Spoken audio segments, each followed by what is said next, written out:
just hiding or deny that they're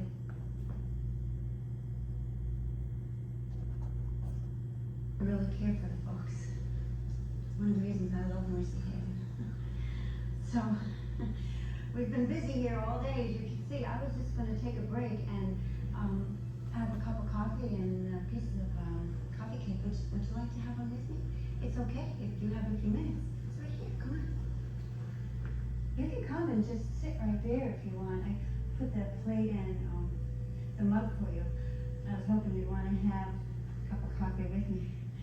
I'm a little nervous. I've never had a story person actually come and ask me all about Mercy Haven's story. Good. You can just sit there. Let me see if the water's ready. I might have to just raise it up a little bit more. I had already started it before you came. I like my water really, really hot. So, is this kind of okay? It's what I usually have. I brought this over myself. The family is coming. They don't have any of their own things yet, of course.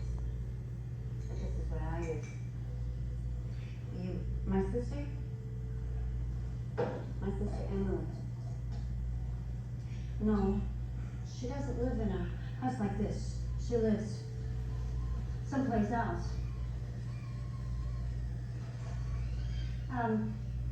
With a lot of other people. Yeah, it's a bigger house. This is an apartment. One of the apartments that Mercy Haven has. Yeah. Oh, for about 5 or 6 years. 5 or 6 years she's been living there. I don't want to burn you now. I'll try to be careful. Yeah. Well, Emily started to get sick when she was about 19. I had taken care of her most of my life as best I could. But then my life got hard too. I went through a really difficult time. Well, I started to drink a lot. I've been sober now for a long time now. A long time. Let me cut you a piece of this. I hope you like this. I'm still a little bit nervous. I have to keep it over like this. You can help yourself to milk and sugar if you want. It's good to take some time to have something to eat with friends, I think. That's what Mercy Haven was all about. And my sister too. My sister Emily. Yeah. It's really what we all just want, don't you think? Just time to be with people who care. Even if some of us are different, you know, just to be able to have a cup of coffee, piece of coffee cake. It's really the little things that go so far. You just tell me when now, okay? Just a little bit? Oh, okay. I'll take my dark. You can have sugar if you want.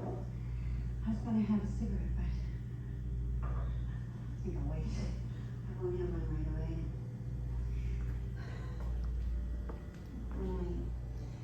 When I look at this, all it is coffee and cake.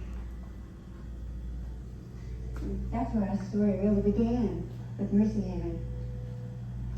Oh, more than 10 years ago. Yeah. We're here in Long Island. It was known as the Hospitality Center then. And I would just go with some others from this town just to have some coffee and something to eat with people who didn't make fun of us. Most people did. Just because we were different. I was living in a really terrible place then.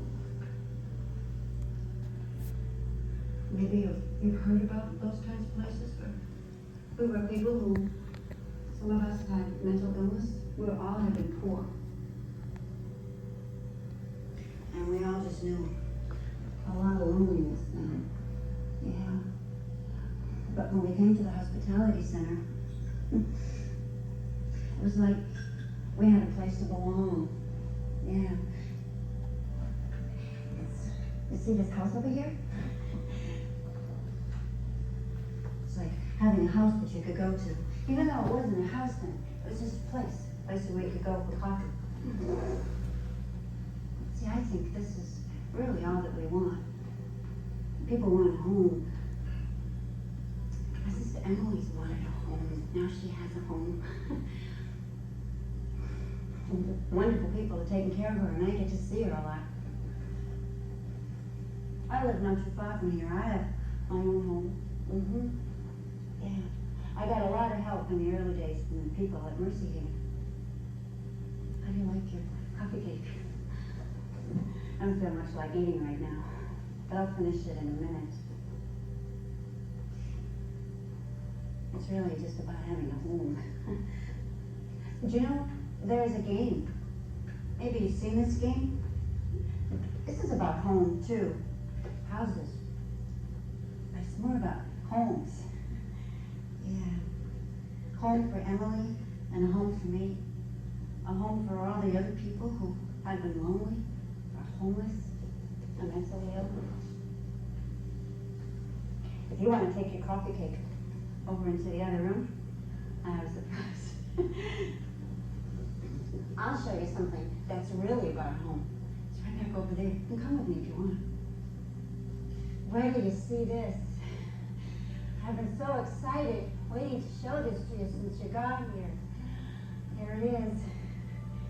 This is the Mercy Haven storyboard. So what do you think?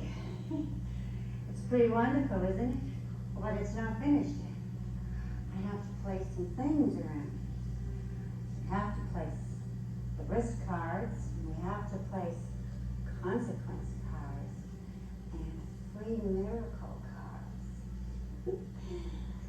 Yeah, and rubber bands, and money.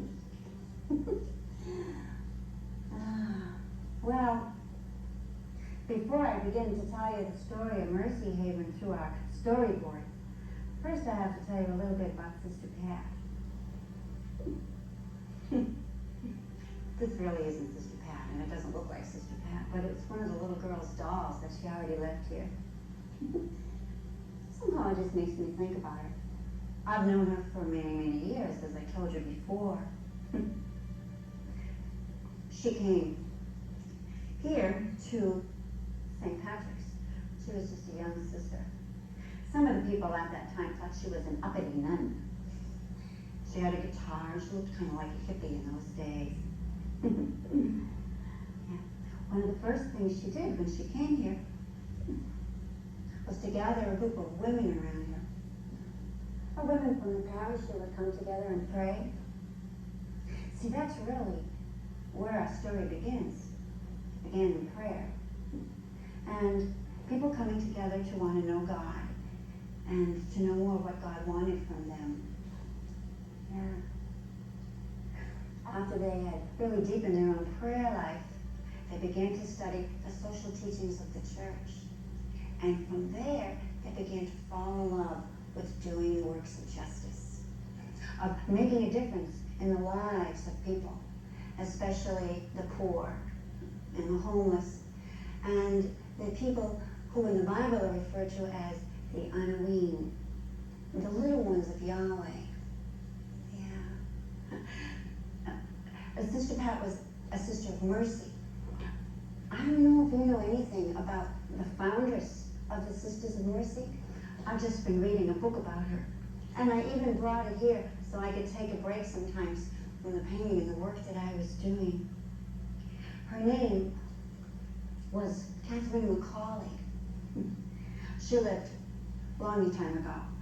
As a matter of fact, in the 18th century, in Ireland, in Dublin.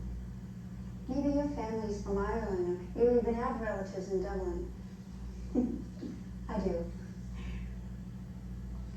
Catherine McCauley was a woman who had a wonderful, passionate love for the poor, for the unweaned, for God's little ones. And She would send her sisters out into the streets to go out and to care for the ones that no one else was caring for. Very much like the residents of Mercy here. And in the book that I'm reading about Catherine McCauley, the book told me about one of Catherine McCauley's favorite scripture passages from the Gospel of St. John. And the line from the scripture is, "Go out quickly into the streets and alleys of the town and bring in here the poor, the crippled, the blind, and the lame." The poor, the crippled, the blind, and the lame. She, Catherine McCauley, sent her sisters out to do that. Go out quickly, she would say.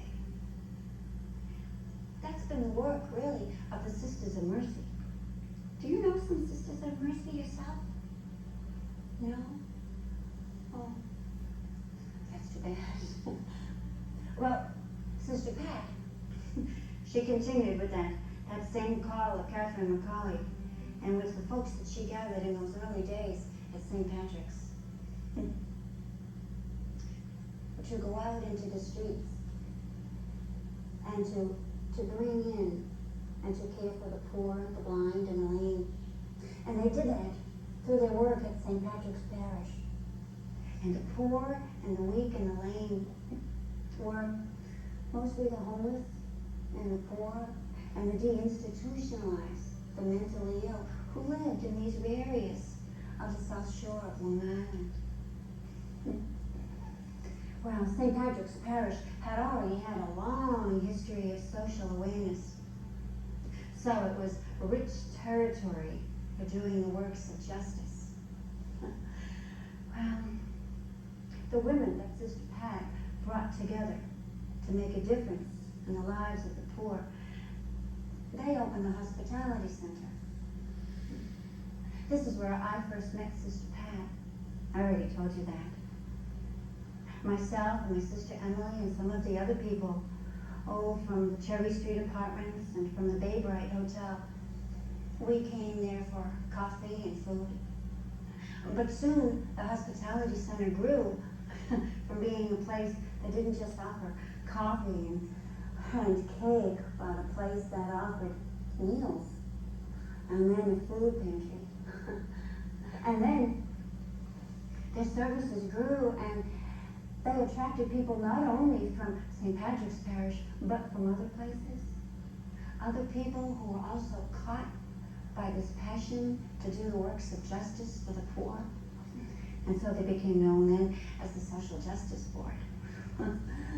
Well, they were sent forth too, very much like the Sisters of Mercy in Ireland, to go out. Do you know, they even went into the homes of where we lived. They came and visited so many of us who lived in the Bay Bright Hotel, who lived in Cherry Street apartments. They didn't care that others made fun of them or called them names or talked about them as they came to care for us and others who were different and hurting and poor. Well, they were taking a risk during these days of the Social Justice Board. The men and women who came from St. Patrick's Parish, other churches, and even other towns during those days. Their efforts to work with the mentally ill were not appreciated. Do you think times have changed very much since then? I don't know. Even their own families sometimes would get very, very upset because now their moms and dads or older brothers and sisters were going into the parts of town that most folks didn't want to go into. But that's where the mentally ill were living in terrible, terrible conditions. Well, the Bay Bright Hotel was one of the worst. Some of the people and the community thought of the Bay Bright Hotel as the blight of the whole town. And they did everything they could during that time to just get rid of it. Remember what I said earlier about whitewashing the walls That's how people felt then. If only we could make it disappear. But then all the Emilys of the world would have disappeared too. And you might have someone like an Emily in your own family. And you wouldn't want her to disappear either, would you? No. Well, there were people living in the Bay Brain who were living in such deplorable conditions that the men and the women from the Social Justice Board, they just couldn't sit back and just accept that.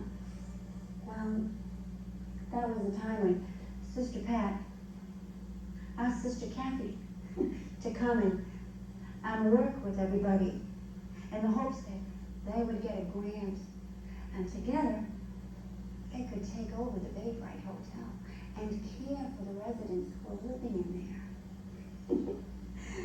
It was a crazy thing to do at that time. I suppose it'd be a crazy thing to do right now as well. It's a work that not too many people wanted, and that's just to leave it alone. Never mind those people. Well, there was a consequence to their dream at that time, taking over the Bay Bright Hotel. You see, there was a fire. A strange fire. No, the house didn't, the whole building didn't burn down. As a matter of fact, it was just a few of the rooms that were badly damaged by the smoke. But it was enough to let the people in the town finally be able to close the Bay Bright. The people who lived there, well, what do you think happened? All the people who lived there had to leave. They had no more home. They had nowhere.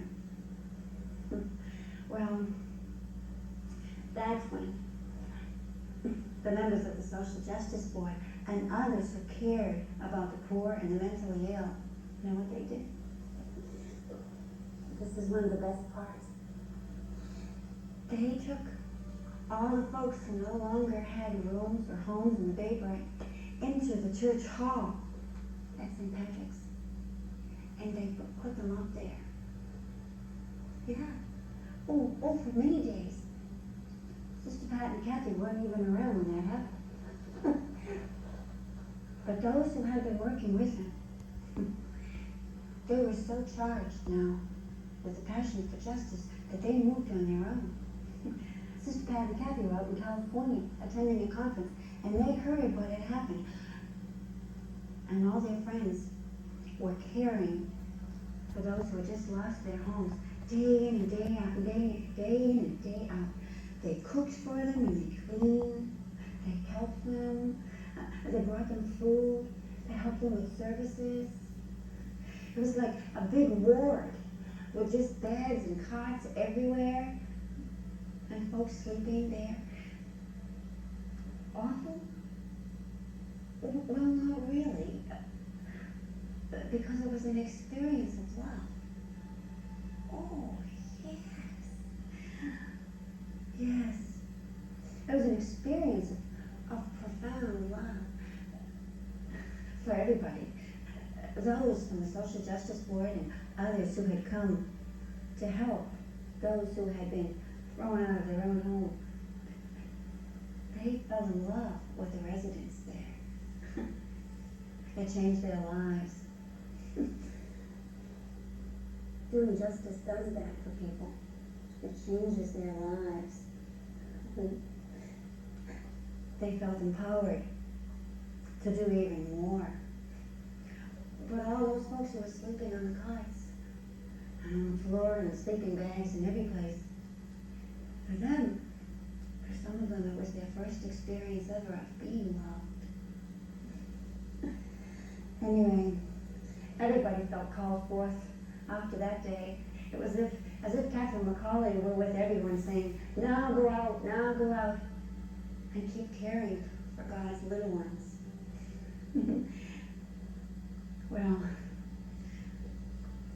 there was a price paid for all of this. You see, not too many people wanted the mentally ill or the homeless or the poor living in their backyard. So not too many people wanted all these folks now trying to help the mentally ill. Sister Kathy and Pat and others who worked with them, they were able to get a grant. So money does help. They were able to get a wonderful grant to fix up the Bayberry, no matter what. But the resistance was just so strong. Loud and clear, it was no, no, no. But Sister Pat and Kathy, they heard a yes in that no. They heard no, not now, and no, not this, but within that no would be a yes to something else. That's how miracles come. You know about miracles. See, miracles are important in the Mercy Haven story, and the Mercy Haven storyboard. People's lives were changed. They weren't going to stop now and just give up no matter what. Some of the women had been part of the social justice board. They even said, Sister Pat and Kathy believed in us. They could never go back to being the same again. In a way, I know this is going to sound weird. The fire in the Baybright Hotel and the terrible resistance from the community afterwards was a wake-up call. Lives were changed, and people's whole lives were converted.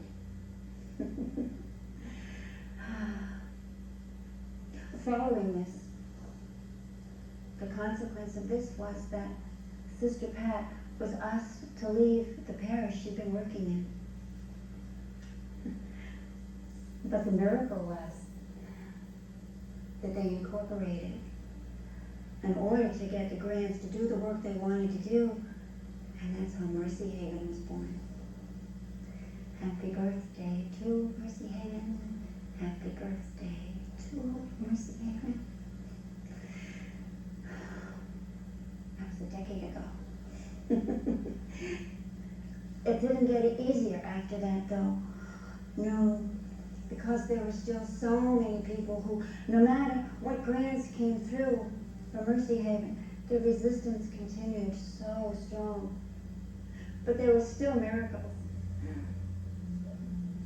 They always came unexpectedly, and they were always welcome, and still are right now.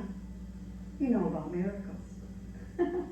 Well, there would be wonderful help from Mercy Haven in those early days, from the Sisters of Mercy themselves, wonderful donation from someone who was anonymous,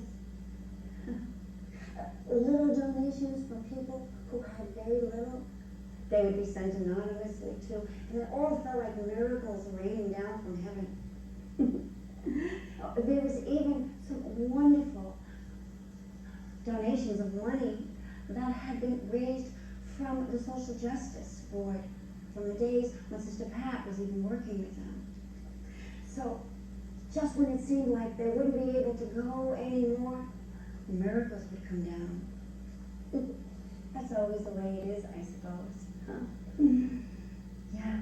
And then, the best thing of all, there was a house. A first house. It was a community residence, and it was in West Babylon. That meant finally Mercy Haven was going to be able to provide a home, a real home for people who needed them, those who had suffered with mental illness. And this home was to be for the folks who most needed it. They weren't able to live in